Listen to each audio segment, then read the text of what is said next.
वजीर आला रेवंत रेड्डी ने मरकजी वजीर बंडी संजय कुमार के फर्जंद साई भगीरथ के खिलाफ दर्ज पॉस्को केस में फौरी तहकीकात करने की हिदायत दी। वजीर आला ने डीजीपी सीवी आनंद से सवाल किया कि 8 मई को शिकायत मौसूल होने के बावजूद अब तक कार्रवाई क्यों नहीं की गई। इस पर डीजीपी ने बताया है कि उस वक्त अमला वजीर आजम के दौरे की तैयारियों में मसरूफ था। बाददा उन्होंने केस की मुकम्मल तफसीलात वजीर आला को पेश की। रेवंत रेड्डी ने जामे तहकीकात के लिए खुसूसी टीमें तश्कील देने की हिदायत दी। पुलिस के मुताबिक एक 17 साल लड़की की मां ने शिकायत दर्ज कराई कि भगीरथ उसकी बेटी को हरासा कर रहा है। शिकायत की बुनियाद पर पेट बशीराबाद पुलिस ने जुमे की रात पॉस्को केस दर्ज कर लिया। वहीं दूसरी जानिब भगीरथ ने भी करीमनगर टू टाउन पुलिस से रुजू करते हुए इल्जाम लगाया है कि लड़की और उसके वालिदैन रकम के लिए उसे धमका रहे हैं। इस शिकायत पर पुलिस ने 3 अफराद के खिलाफ मुकदमा दर्ज कर लिया। वहीं भगीरथ के खिलाफ दर्ज पॉस्को केस में रियासती कमीशन बराए तहफ़्फ़ुज़ हुकूक अतफाल ने भी संजीदगी से नोट लिया है। कमीशन की चेयरपर्सन सीता दयाकर रेड्डी ने सिटी पुलिस कमिश्नर से मुकम्मल तफसीलात तलब कर ली है और मामले की जांच के लिए खुसूसी टीमें तश्कील दे दी है।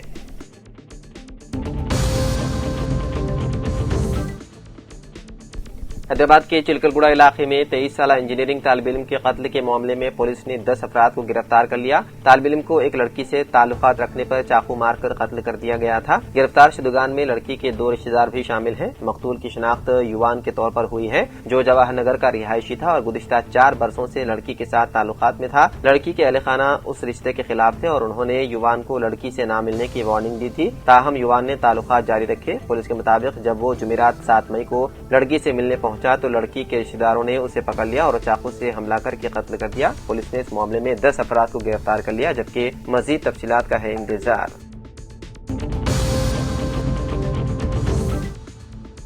तेलंगाना के महबूब नगर में नौजवानों की बाइक रेसिंग का शौक 5 जानों पर भारी पड़ गया। बाईपास रोड पर तेज रफ्तार स्पोर्ट्स बाइक और कार के दरमियान खौफनाक तसादुम में एक ही खानदान की 3 अफराद समेत 5 अफराद की दर्दनाक मौत हो गई, जिसके बाद इलाके में सनसनी फैल गई। इत्तलात के मुताबिक स्पोर्ट्स बाइक तकरीबन 140 की रफ्तार से दौड़ रही थी कि अचानक सामने जा रही कार से टकरा गई। हादसा इतना शदीद था कि कार मुकम्मल तौर पर तबाह हो गई, जबकि बाइक सवार दूर जा गिरे। इस शर्मनाक हादसे में कार में सवार एक ही खानदान से ताल्लुक रखने वाले 30 साला अर्शिया बेगम, 7 साला औजीफा और 2 साला आमिर जाँ बहक हो गए और दीगर जख्मी हो गए, जिन्हें अस्पताल मुंतकिल किया गया, जहां बाइक पर सवार हैदराबाद के बाइकर 25 साला याकूब अफजल और एक और शख्स भी मौके पर ही हलाक हो गया। मरने वालों की मजीद तफसीलात मालूम नहीं हो सकी। मुकामी अफराद का इल्जाम है कि महबूब नगर बाईपास रोड बाइक रेसिंग का अड्डा बन चुका है, मगर पुलिस जानबूझकर खामोश तमाशाई बनी हुई है। अवाम ने मुतालबा किया है कि बाइक रेसिंग पर फौरी कार्रवाई लगाई जाए, वरना मजीद कीमती जानें दाया हो सकती है।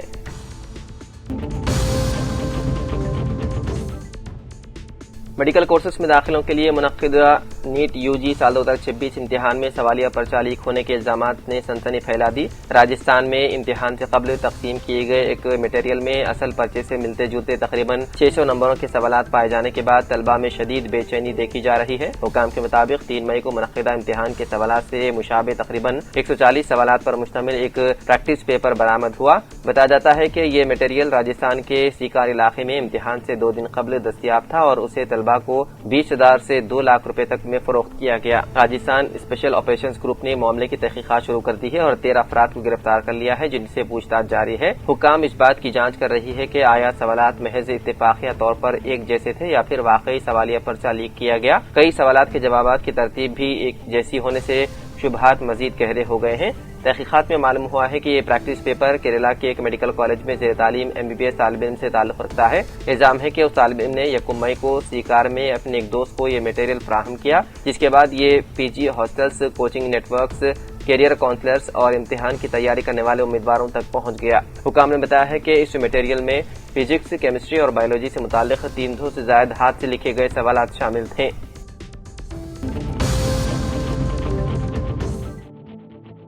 साबुन, बिस्किट और राशन की कीमतों में इजाफे का अंदेशा। साबुन, सर्फ, बिस्किट और पैकेट बंद खाना जैसे रोजमर्रा इस्तेमाल की अशिया की कीमतों में इजाफे से आवाम को जल्द महंगाई का झटका लग सकता है। खाम तेल से मुतालिक अखराजात में इजाफा, पैकेजिंग सामान और ईंधन की कीमतों में इजाफे की वजह से मुनाफे पर बढ़ रहे दबाव को कम करने के लिए फास्ट मूविंग कंज्यूमर गुड्स यानी कि FMCG कंपनियां मसनूआत की कीमतों में एक बार फिर इजाफा करने की तैयारी में है। यह इजाफा मरहलेवार तरीके से किया जाएगा। कंपनियों के अहदेदारों ने हालिया सरमाही اجتماعی نتائج کے دوران اشارہ کیا ہے کہ وہ پہلے ہی قیمتوں میں 3 سے 5% تک اضافہ کر چکی ہے۔ اگر اخراجات کا دباؤ برقرار رہتا ہے تو مزید اضافہ ممکن ہو سکتا ہے۔ کمپنیوں کا کہنا ہے کہ ایران امریکہ تنازع کی وجہ سے عالمی سپلائی چین متاثر ہونے سے خام مال، لاجسٹکس اور پیکیجنگ کے اخراجات میں اضافہ ہوا ہے۔ ڈالر کے مقابلے روپے کی قدر میں کمی نے بھی دباؤ بڑھا دیا ہے۔ اس کا اثر کھانے کی مصنوعات، کاسمیٹکس، مشروبات اور گھریلو استعمال کے سامان سمیت کئی شعبوں میں محسوس کیا جا رہا ہے۔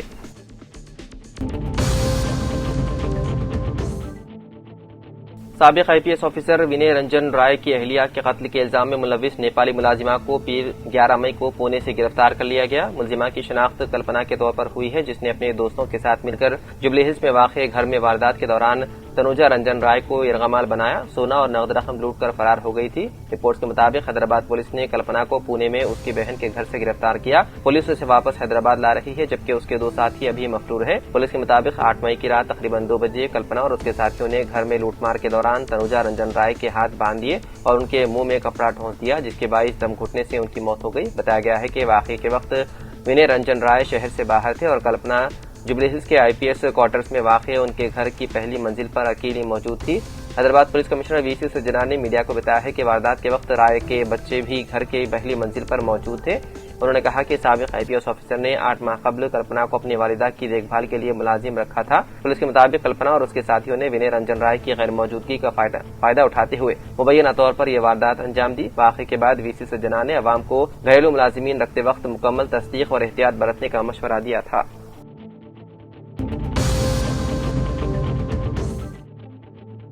تلنگانہ کے بیشتر اضلاع میں 12 مئی سے گرمی کی تیسری لہر کا آغاز ہوگا اور اس دوران کئی اضلاع میں درجہ حرارت 47 ڈگری تک پہنچنے کا خدشہ ہے۔ محکمہ موسمیات سے جاری پیش قیاسی میں کہا گیا ہے کہ تلنگانہ میں تیسری گرمی لہر انتہائی خطرناک ہونے کا خدشہ ہے اور اس گرمی کی لہر کے دوران لو لگنے کے واقعات میں اضافہ ہونے کا خدشہ ہے۔ بتایا جاتا ہے کہ 12 مئی سے شروع ہونے والی شدید گرمی کی لہر اب تک کی طویل گرمی کی لہر ہوگی، جو کہ 22 مئی تک جاری رہ سکتی ہے۔ ماہرین موسمیات کے مطابق شمالی و مشرقی تلنگانہ کے اضلاع اس گرمی کی لہر کے دوران شدید متاثر رہیں گے اور ان اضلاع میں آئندہ 10 یوم کے دوران سخت احتیاطی اقدامات کیے جانے چاہیے، کیونکہ کئی اضلاع میں درجہ حرارت 47 ڈگری سیلسیس سے تجاوز کر جانے کی پیش قیاسی کی گئی ہے۔ اس طرح دونوں شہروں حیدرآباد اور سکندرآباد کے کئی علاقوں میں 12 مئی کے بعد درجہ حرارت میں اضافے کے بعد 45 ڈگری سیلسیس سے تجاوز کرنے کا خدشہ ظاہر کیا جا رہا ہے اور عوام کو مشورہ دیا جا رہا ہے کہ وہ سخت گرمی کے اوقات میں اپنے گھروں سے نکلنے سے گریز کریں اور شدید گرمی کے ان ایام کے دوران زیادہ سے زیادہ پانی کے استعمال کے علاوہ ٹھنڈے مشروبات کے استعمال کو یقینی بنائیں اور شام کے اوقات میں ہی گھروں سے باہر نکلیں تاکہ لو لگنے کے واقعات سے محفوظ رہ سکیں۔